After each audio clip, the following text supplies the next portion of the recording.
If you browse YouTube often, you'll for sure come across one of those 100-hour recipes that look extremely aesthetically pleasing. I always wonder, why are they all in square shape? In this community, we believe that more views means better quality, but today let's test out if more time translates to improved quality as well, with no control group. One phrase is going to get real annoying today: into the fridge overnight. So I'm gonna replace it with a song. A beautiful song. The first 100-hour dish we're testing out is Papa's 72-hour short rib recipe. And don't you worry, we'll make up for the last 30 hours in some other way. You'll see. In the video, he's using an entire rib plate, but I can't find that at the butcher shop near me. So we're settling with boneless short rib. Without the bones, it's not gonna be as tender, I think, but at least it's gonna cook faster. I have a new butcher shop, by the way. It's super cute. It's the last Italian butcher shop in the area. It's been in business for more than 100 years. The service is pretty wholesome. They provide small talk while cutting meat right in front of you. You might call it unsanitary, but I call it culture. Since we're cooking it for such a long time, we want to impose as minimal amount of flavor as possible, hitting it front and back generously with salt and pepper, and that's it. In the movie Burnt, Bradley Cooper called sous vide condom cooking, and I can't think of a better analogy for what we're doing right now.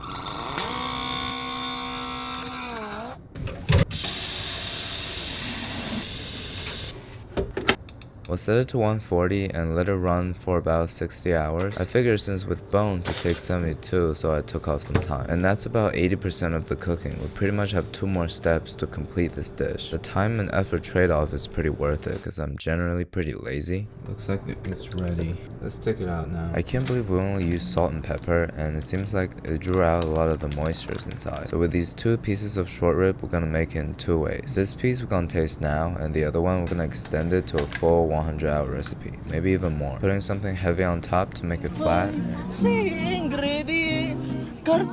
Let's take a look at the inside. After it's been cooking in the sous vide for so long, I expected it to be falling apart, but it's actually holding together very well. And it's more pink than I expected too, so let's put it in my mouth.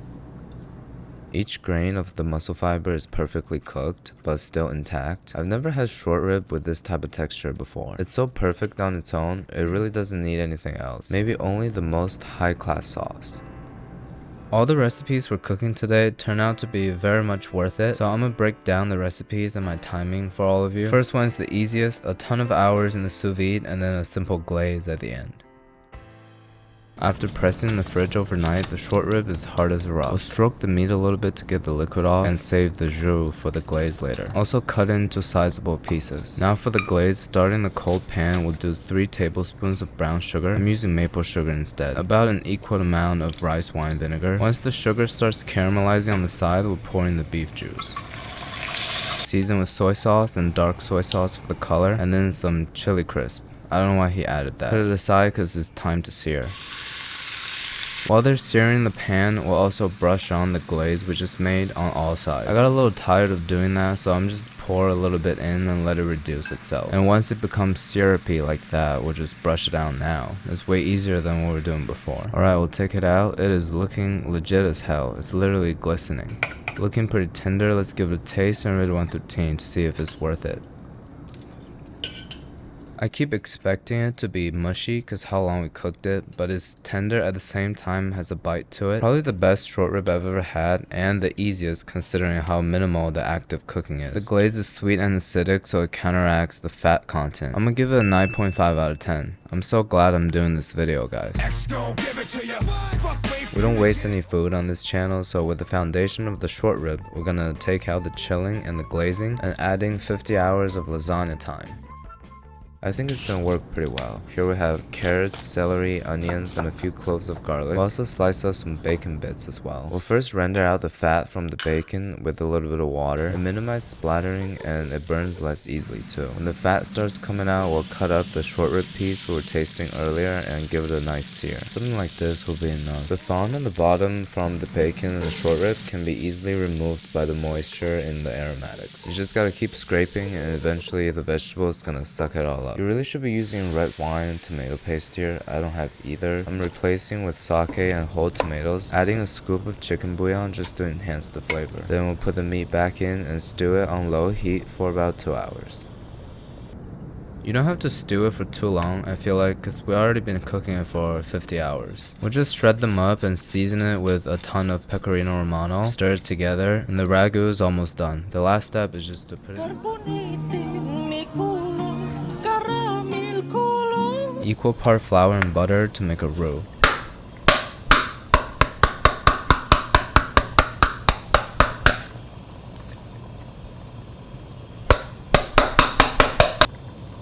After slowly stirring 2 cups of milk, ideally you want to cook it for at least 25 minutes to get rid of the raw flour smell. But it doesn't matter for us here because we're going to bake it later. We'll season it with some nutmeg, salt, more pecorino romano, and some white pepper. Stir everything in and we'll get a pretty thick consistency just like this. We'll put it in a container. You already know what's going to happen. It's the 3rd day, but the 2nd day for our lasagna recipe. We're supposed to be making fresh pasta sheets. I'm just gonna use the oven ready one. You don't even need to boil it. Our bechamel and ragu rested in the fridge overnight. Supposedly their flavors are way more intense than yesterday. And this is the order of layers we're doing. Sheets, ragu, bechamel, and parmesan. Sheets, ragu, bechamel. I forgot the parmesan. Last layer. Sheets, ragu, bechamel, Parmesan.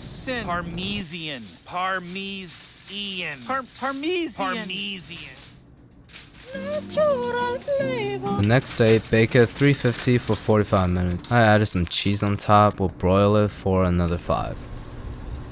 Well, after baking, we're supposed to rest it in the fridge for another night. But I ain't having it anymore. I'm having this for my dinner. Maybe I should have let it rest and cool down a little bit. It's looking a little pile-ish. How similar do you think this looks to Alvin's? Alright, let's hit it with some red pepper flake and give it a taste. I've never made lasagna in my life. I don't really get the hype of Italian food. Because Japan, China makes better noodles. New York makes better pizza. You know what I mean? What's left to see?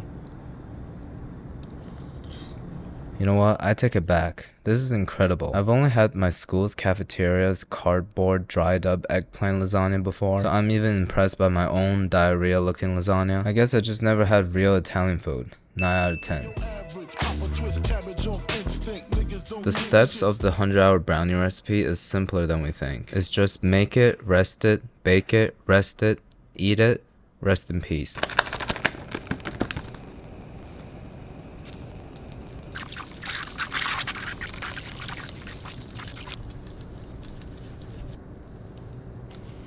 After browning the butter, we'll add in some espresso powder. They're acting kind of weird. To compensate for the water loss and cool it down, we'll add in 2 ice cubes. And we'll set it aside to cool for now. Into a large bowl, we'll crack in 3 eggs, a cup and a quarter of sugar, and look at this, vanilla bean paste. If vanilla extract is dessert MSG, this must be dessert chicken bouillon. Never too much of it, you know. We'll beat the eggs and sugar together till it's dissolved. In professional baking, they call it creaming, which gives you a smoother batter and better texture in the end. I usually cream it on the couch, but since I have a hand mixer right now, I'll just do it in front of you guys. Half a cup of Dutch processed premium cocoa powder. I'm going so much above and beyond for this video, it's crazy. On top of that, I'm also adding malted milk, espresso powder, and salt. Pour in the brown butter from earlier. It looks the worst right now, but it gets better. 8 ounces of melted dark chocolate, gently folding it in. The chocolate is a little too hot, it's cooking the eggs a little. The only white ingredient of the day, a cup and a half of AP flour, 3.5 ounces of milk and dark chocolate. I ran out of milk chocolate, so I'm doing 7 ounces of dark. Cause once I go there, I never go back, you know.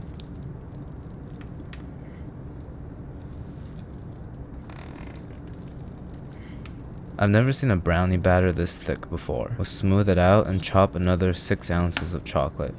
It keeps flying around. I changed it to a serrated knife and it does control it way better. You guys in the comments are so helpful. I should read them more often. Batter is done, chocolate sprinkled on top and wrapped. You already know what's coming.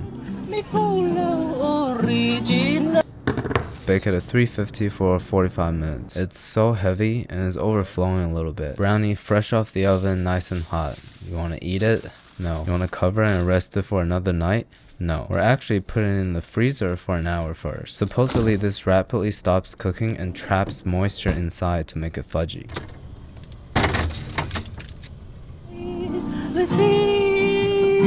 It is officially day 4, time to cut out a piece, warm it up a little bit and give it a taste. It's literally harder than when it was raw.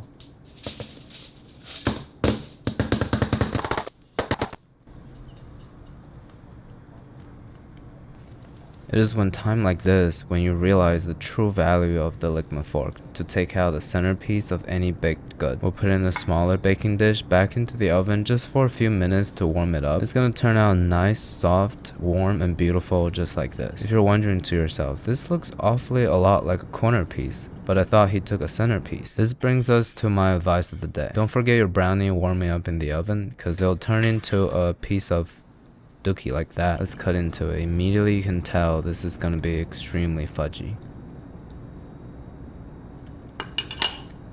In terms of sweets, I always pick chocolate over fruity stuff, and like many other things, I like it the darker the better. This brownie is so intense, all your cravings get satisfied with a single bite. And if you continue eating, you're gonna feel a little sick. The experience is surprisingly similar to Miyazaki beef. When you encounter stuff like this, it's way better to have it cold. But still, I'm gonna give it a 9.3.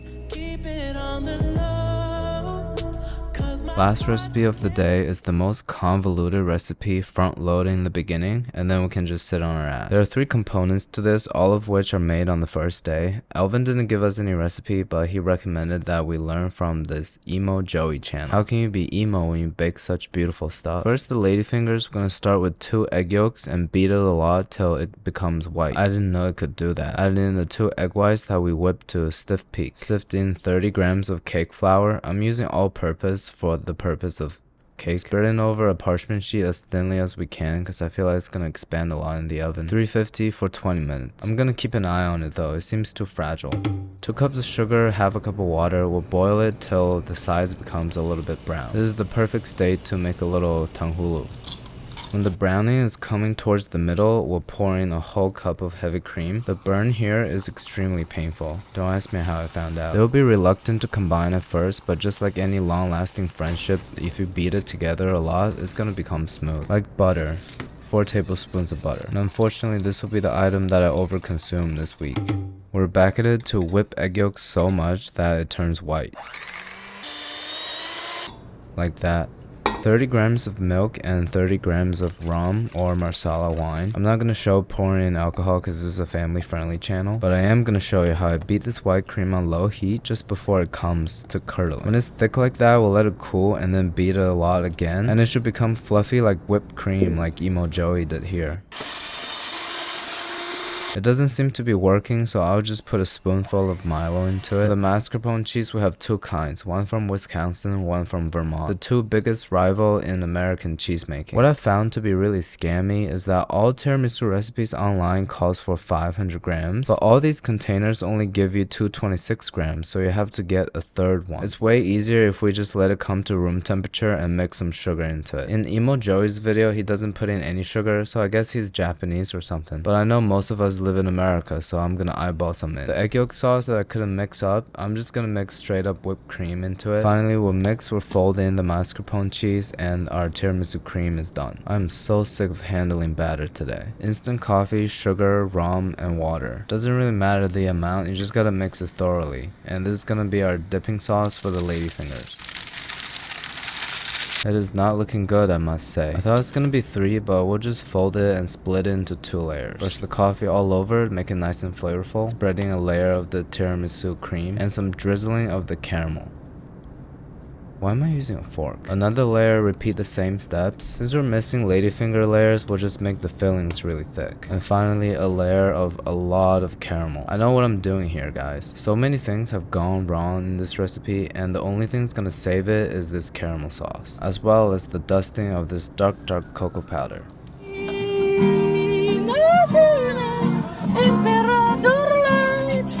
My appreciation for grandmas who make tiramisu for fun has increased tenfold. Not only did it take me the entire afternoon, I pretty much used every single dish in my house. Thinking about the cleanup time, that rum is looking like a pretty nice cope right now. It's been 2 days, let's check on our tiramisu.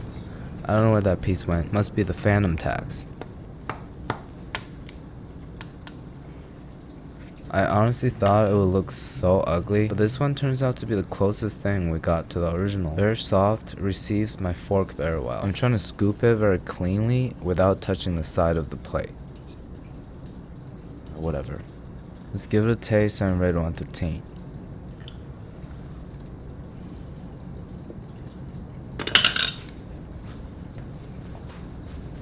This is the most apparent result for the effect of 100 hours. You know how you usually go to the store or supermarket and buy tiramisu and it tastes okay? Or at the restaurant you can clearly taste the distinct flavors from each layer? This one, all the components became one. It settled into each other. The longer you rest it, the better it is. Like right now, it tastes so much better than last night. I mean, hypothetically, I don't know what it tastes like last night. What I'm trying to say is 9.5 out of 10. But anyways, nobody has the luxury to spend 100 hours on food all the time. It's for special occasions. Most of us just want something quick and easy. That's why I always look for shortcuts on this channel. As we demonstrated here today, more effort does translate to better quality. With 4 days, even Future Canoe can make an amazing brownie. It applies to other aspects of our lives as well. We can totally achieve anything we want if we had all the time in the world. But unfortunately, life is limited. So sometimes we have to do things when we're clearly not ready. Whether that means making a recipe without all the ingredients or starting a business with no relevant background. You can only prepare so much, so if you have a goal, you just gotta do it, bro. As Casey once said, the right time is always right now. Alright,